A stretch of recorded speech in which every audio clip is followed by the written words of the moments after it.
In today's episode, pag-uusapan natin kung gaano nga ba kahirap patawarin ang isang taong niloko ka. Babalik pa nga ba sa dati? O so be it na lang? Hay, isang marubdob na usapin na naman to, kaya samahan nyo kami. Eto kuya, what if yung jowa mo, marami rin makaka-relate dito, close pa rin sila ng ex niya. Okay. Doon siya nagko-confide. Ano pa ba? May mga pagkakataon na pag di kayo okay, doon siya tumatakbo. Is it still cheating? Because of yung alam mo yung minsan naisip mo, syempre may pinagsamahan kayo niyan. Alam mo yung ganon? Ako, yes and no. Ako, unahin ko yung no. Kasi, may certain level of maturity that you have to be able to reach to understand na wala na sila and you're okay with that. And even if your partner goes to that person, that's fine. Wala na sila eh. May mga ganong situation. Like, for example, may mga within the same circle of friends na si person A nagkaroon ng relationship kay person B, naghiwalay sila, si person B napunta kay person C. Within the same group of friends. Pero friends pa rin sila. So, naturally, magko-confide si B kay A or whoever else. Kasi magkakaibigan kayo in the end eh. It so happen na nagkaroon kayo ng intimate relationship. So, it takes a certain level of maturity to try to understand and to try to accept na sometimes you have to stay back muna and let the person parang confide to people that he or she is comfortable with. There's another, pero yung yes to this is, oo nga naman. Naghiwalay na kayo, ba't dyan ka pa bumabalik? Ano ko, rebound mo? So, regardless doon sa sinasabi mo na friends ka. Correct. So, kung hindi ka aabot sa level of maturity na yon, wala ding masama kung maramdaman mo yon. Kasi, if you think about it, kaya nga kayo naghiwalay kasi hiwalay na kayo, di ba? If you're talking about matters of us, and you're talking about that with the same person that you had a relationship with, and you're not supposed to have a connection with, bakit? But why can't we talk about it between us? Bakit doon ka pumupunta? I'd probably accept that with a friend.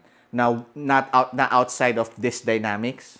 Pero kung doon ka pumupunta, probably ako, I will feel na baka rebound lang ako. Oh, part siya na at some point na cheating siya. Cheating siya. Ako ang gagawin ko, alam mo yung lahat ng ideas mo, ang galing mo eh. Pagsasamahin ko lahat yan. Ay, sus. Oo. Pwedeng hindi, kasi nga baka magkakaibigan nga sila, naging close siya. Yes, kasi bakit mo kailangang tumakbo? For me, magiging cheating siya pag nilihim sa'yo. Diba?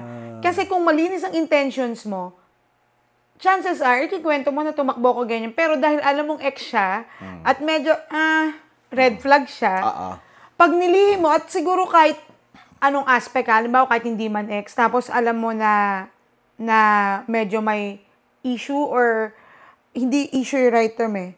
Parang may bearing yung taong yun sa relasyon nyo. For me, baka pumasok siya sa cheating eh. Kasi bakit lying is cheating? I lie, I cheat, I steal. Sabi ni Eddie Guerrero, WWE, alam mo yun. Ako for me yun, parang, sige, baka kasi hindi maiwasan, pero again sa akin, auto no. Ay nako, ako lang to, kaya huwag niyo na akong jowain. Auto no talaga sa akin, kuya, pag nakikipag-usap sa ex. Oo naman. Ako pa, ang imagination ko, nabubuo ko ang fairy tale sa isip ko. Siyempre, yung insecurities mo nandun eh. May pinagsamahan sila eh. Tapos tatakbo ka doon, bakit hindi pa ba ako enough? Diba? Ako, I agree naman doon. Diba? May mga ganyan situation na rin ako na parang, at least uneasy ako. Parang, pero I've never gone to a point na parang I confronted either the person, that being my partner and the previous partner of my partner. Hindi pa ako umaabot sa partner, parang hindi pa ako nakakakita ng situation where confrontation is necessary. Pero at least I will feel uneasy. Even to a point na, for example, nilalike yung post ng ex. Ay, mas malala. Sa bagay, kung nangyari ako, uneasy ako doon. Uneasy ako doon, pero okay lang. Sa bagay, hindi pa ako nakaka-encounter ng ganyan, yung jowa na nilike yung ex. Kasi parang feeling ko, lalo sa digital media age ngayon, napaka-visible na ng lahat eh. Napaka-disrespectful nun. Maaring walang mali, pero piliin mo yung sensitivity towards dun sa partner mo. Na pag nakita niya yun, nakita ng pamilya, ng partner mo, alam mo yung ganun, dun lang magkaka-bearing eh. Ako talaga kaya babagsak ako doon sa idea na pag nilihim mo sa akin. Baka kasi ako may chance pa naman, nagkakwentuhan kayo, na-open up mo, kasi ganyan, kasi ganun. Oo. Lalo, kasi for example, in an existing relationship, in-expose mo yung ex mo eh. Yun. Chances are, nag-usap kayo about yung mga flaws and the bad stuff and some of the good stuff, diba? Tapos bigla kang pupunta ron. What's the good tish? What's a good tish in the bad things that you are, that made it irresistible na kailangan mong pumunta ron? Oo. Diba? Ano pa ba ang mga... Siguro, I'd ask you this question and I've asked a lot of people about this, no? Cheating. Niloko ka. Ewan ko, I think we've kind of alluded to this a while ago, pero I think in certain terms, let's talk about it. Let's say, niloko ka, confirm, naghiwalay kayo, babalikan mo pa? Ay, ang hirap. Depende, ang hirap kasi magsalita ng patapos eh. Pero, tulad nga ng sinabi mo, hindi kasi yun agad-agad na, halimbawa ngayon niloko ka. Sobra naman yung kinabukasan, kumatok lang sa'yo, tinanggap mo pa. Ibang level yun. Pero, nangyayari din kasi yung niloko ka, after some time, nagkaroon na naman kayo ng moment, wala na yung pinampalit sa'yo. Chances are, pwede kasi kayo talaga magkabalikan dahil yung pagmamahal hindi pa tapos. Tapos, yung space na nawala kayo, papasok na dun, yung mapapatawad mo siya kaya tatanggapin mo eh. Pero ano kuya depende kasi kung paano kayo naghiwalay eh. Meron kasi yung pag naghiwalay kayo dahil niloko ka, tapos ang hardcore ng pagsampal sa'yo ng katotohanan, ng torturing nung ginawa sa'yo, na hindi kayo maayos naghiwalay, pwede kayong maging civil, pero alam mong hindi na yung papasok sa pagiging magkarelasyon kayo ulit. Pero posible yung babalik, tatanggapin mo, ang tanong mo lang naman, di ba, tatanggapin mo ba pag bumalik sa'yo? Oo, bilang tao. Maswerte na pag bumalik kayo bilang magkarelasyon. Meron kasing mga tao na pag, di ba, nasa relationship, may iba na uumay eh. Or kung ano yung reason nila. Tapos nag-explore sila. Tapos na-realize nila na, shit, na-entertain ko lang siya, pero ito pala talaga yung mahal ko. Mag-uusap sila, babalik, depende sa lalim. Meron din yung nagkaroon ng iba, for adult talk, one night stand lang. May nangyari, pero wala naman silang emotions. Yung iba, lasing lang ako eh. Yun, pwede pang grounds. Kumbaga, ang daming factors eh. Pero kung ako yung tatanungin mo, mahirap akong sumagot kasi auto-no ako eh. Oo, auto-no ako.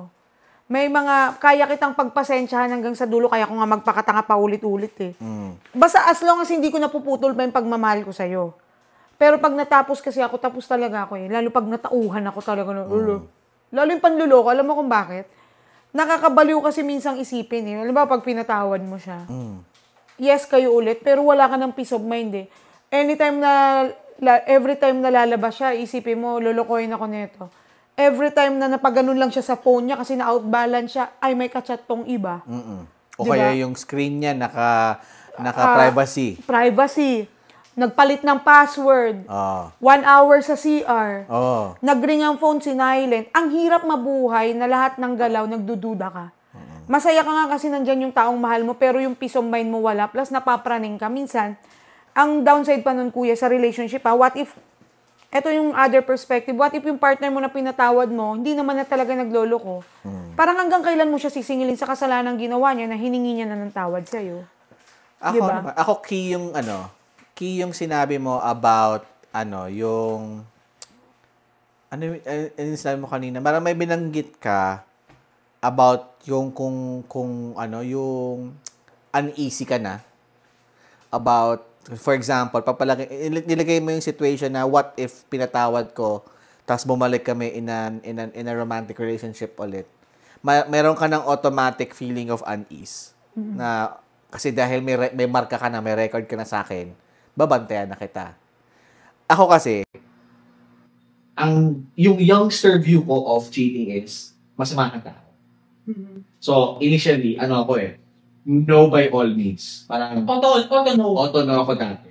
To a point na, I find cheaters disgusting. Parang, actually, I don't want to go into details so bakit sila disgusting for me. Pero you know where I'm getting at. I feel like, dati, yung mga cheaters are, parang, ano ba yung description ko dati? Parang, over the top, disgusting. Pero tumanda ako. Parang, nagbago, in a sense na, hindi dahil naranasan ko to, parang, hindi na ako uneasy, hindi na ako comfortable, parang, taking a position of an absolute. No? Kasi, pwede kasi yung tao magbago. Number one. Second, kung kaya niya magbago, it's not enough. The number two here is, you need to prove to me that you've changed. So, before I get to a conversation of forgiveness, if you still value what we used to have, you have to tell me why it's worth going back. So kung Kailangan niya magtrabahuhan. Correct. So kung ikaw, kunyari, tinarantado mo ako, sorry for the term, bakit ako kailangan may improve para magbalikan tayo? Una-una, klaruhin natin, humihingi ka ba ng tawad humihingi ka lang ba ng tawad to clear your conscience? If yes, that's fine. Kasi, I can always forgive, never forget. Kasi, patawa na naman pag-uusapan natin eh. Pero if you're asking for forgiveness and you want us to go back together, that's a totally different conversation. The burden of proof is not on me. It's you who has to do everything in your power to prove your worth, to prove that we can be back together. We can revitalize what we used to have. Because you cannot have what you used to have before. That's impossible. You cannot recreate the beauty of the moments that you had. Kasi sira na yun eh. Sinira mo in one fell swoop eh, which is cheating. Diba? Pero you can create another set of moments. Pero is it worth for me to go through that again? Go back to the start and start all over again? That's not on me. That's on the cheater. So kung babalik ka sa akin at mahal mo pa rin ako, you have to prove to me na mahal mo pa rin ako and you're willing to do everything in your power para magbalikan tayo. Otherwise, no. I'll move on. There are better women out there. And chances are, 7 billion people in the world, kalahati siguro babae. Meron dyan na less disgusting, more morally parang stable, and baka mahalin ako more than you did when we were together. Ako ang nisip ko dyan yung side na sabi mo kasi yung keyword, sabi mo nga. Keyword. Na nagbabago kasi ang tao, di ba? Pag ikaw yung someone na ginawa ng masama, tapos yung partner may nakagawa ng pagkakamali, tapos bumalik siya sa'yo, at pinatawad mo naman siya, at kung totoong nagbago siya. Ano din eh, alam ko mahirap din yung pagdadaanan ng niloko, pero ang hirap din siguro kung halimbawa tinanggap mo siya na hindi ka fully healed or fully nagpo-forgive. Kasi parang, tulad nga sabi ko, hanggang kailan mo siya sisingilin doon sa pagkakamali niya. Tapos itong si isa, parang, wala akong karapatang look na. Kasi nagkamali ako eh. Niloko ko. Kahit ang pagkakamali ko nasunog yung sinahin, hindi ako pwede pumalag. May kasalanan ako sa iyo eh. Meron din yung na-realize ko nung nagkikwento ka. Dahil sa dami kong friends noon, ngayon, few lang yung friends ko, okay naman ako. Meron akong super friend. Itago natin siya sa pangalan. Super friend. Hindi super friend. Actually, believe na believe ako sa kanya. Siguro, patatagan ng mindset. Hindi ko na masabi kung patatagan ng mindset o patatagan ng pagmamahal. Meron siyang partner na nakagawa ng napakalaking kasalanan sa kanya. Sobrang laki na it consumes a lot. It covers all. Cheating, disrespect, everything.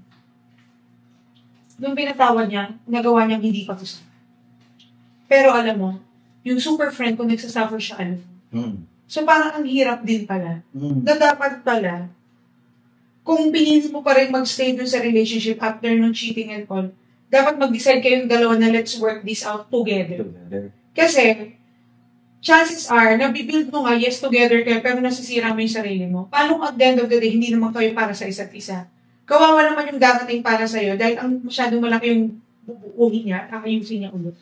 Ako naman, ang contention ko dyan is, yung context of you working together again, works in the premise na may forgiveness na. Okay, kasi you cannot work together apart in this context. For me, kung ako yung niloko, damage good ako. Diba? So, when you ask for forgiveness because you cheated, not only that you're asking for forgiveness, you're actually offering yourself to help me heal. then we get to a conversation of forgiveness. Yun naman. Parang, I have to heal so I can forgive. If we cannot do that, then we're not supposed to talk about anything about us. Kasi parang feeling ko continuous effort siya. I think so. Yeah. Kahit pa sabihin mo na, ikaw yung nagloko, pinatawad ka, hindi siya natatapos dun eh. Yung work, tuloy-tuloy yun. Kasi alam mo, ang multo naman ng pain sa mga puso natin, hindi yan yung overnight nawawala. Tumagalaw yan. Dahil parang 40 days dyan. Minsan napatulala ng gano'n, nakaalala ulit. At ikaw, I don't know kung tama ako, you can disagree or agree with this, pero at ikaw ang nakagawa ng pagkakamali, obligasyon mong laging i-at peace yung partner. Okay. Hindi ka magsasawa, halimbawa, biglang, naalala ko na kasi, oo, parang, naisip ko ba't mo nagawa eh. Hanggang kailan ko gawin to? Oo, alam mo yung gano'n. Kaya, ang hirap talaga, no? Pagka mananakit ka ng tao, isipin mo yung magiging effect talaga, lalo kung yung tao yung lalo magiging masama sa'yo, kundi dumating ka lang sa point na hindi mo siya gustuhan. At may dumating na better. Na naligaw ka, natukso ka, samantalang itong isa lang naman ginawa ko, di mahalin ka lang, parang tinanggalan mo siya ng chance na, ng fighting chance na to a better relationship. Alam mo yung gano'n. Minsan kasi may mga nakikita ako, kuya, na nagloko ka na nga, pinatawad ka. Dumating yung bad days nito niloko mo, mas galit ka pa. Alam mo yung parang minsan, pag binigyan ka na ng pagpapatawad, parang may mas power ka pa after. Kaya parang, hindi ko mag-gauge yung galing ng mga taong kayang tanggapin yung nakagawa sa kanilang pagkakamali. Tapos, mas matapang pa rin yung nakagawa nun. Alam mo yung gano'n. Ano ko, saka lang siya ngayon dahil sa isip ko, pag naiisip ko, sinang pakalaking topic ng cheating. Di ba? Ako siguro, parang having said what we said in terms of parang how do we approach cheating from a cheated person's perspective, saka cheating person's perspective. I think my angle to look at this in terms of my favorite phrase in the last 33 episodes, strength of character. Doon sa cheated person, I think to forgive is a show of strength of character. Kasi, masakit na yun eh. Parang if you can overcome the painfulness of what have happened and still choose to forgive, is quite something. I think ang posisyon ng person na yun is, si Lord nga, pinako sa krus, namatay ni Lord at patawad eh. Diba? Pero doon sa cheating person, I think there's an angle to look at this from a strength of character perspective. Kasi, if you can endure the effort, the continuous effort of trying to parang appease your partner, try to prove na you change, try to prove that you can make things better, na tayo pa rin sa dulo ng hangganan. I think that's strength of character for largely a single point of thing. You hold yourself accountable. If you can hold yourself accountable and own all of your actions and make good of everything, I think that in itself is strength of character. And that's largely because parang parang change of personhood. And then hindi person, parang change of behavior. Not everyone that cheats can do this. I think you can attest to this. I can attest to this. A lot of people can attest to this na hindi lahat ng nanloloko nagbabago this way. Very rare that you would see this. Sabi ko nga, di ba? Sabi ko sa inyo, nasabi ko sa maraming tao, walang magnanakaw, unang-una lang amin nagnakaw siya. Pangalawa, pag nahuli mo lang, di pa naamin yan eh. So to expect them to be good despite that is quite a stretch already. But if you have that person, kung ako yung naloko, take a look. Actually, give it a shot. Kung hindi talaga, then you build the power to say no. Next, on In the Right Corner with Almira Shil and Kuya Dwayne. If you can forgive and the person can prove na nagbago na siya, I think that makes a good relationship in the long run. Pero that takes a lot of work. So a lot of work. Like imagine, for example, Anthony Jennings, John Villanueva. I don't know them in person. I don't know what they're going through, what they've done to each other. What if down the line magkakatawanan sila and they end up being together? Chances are they make a better love story.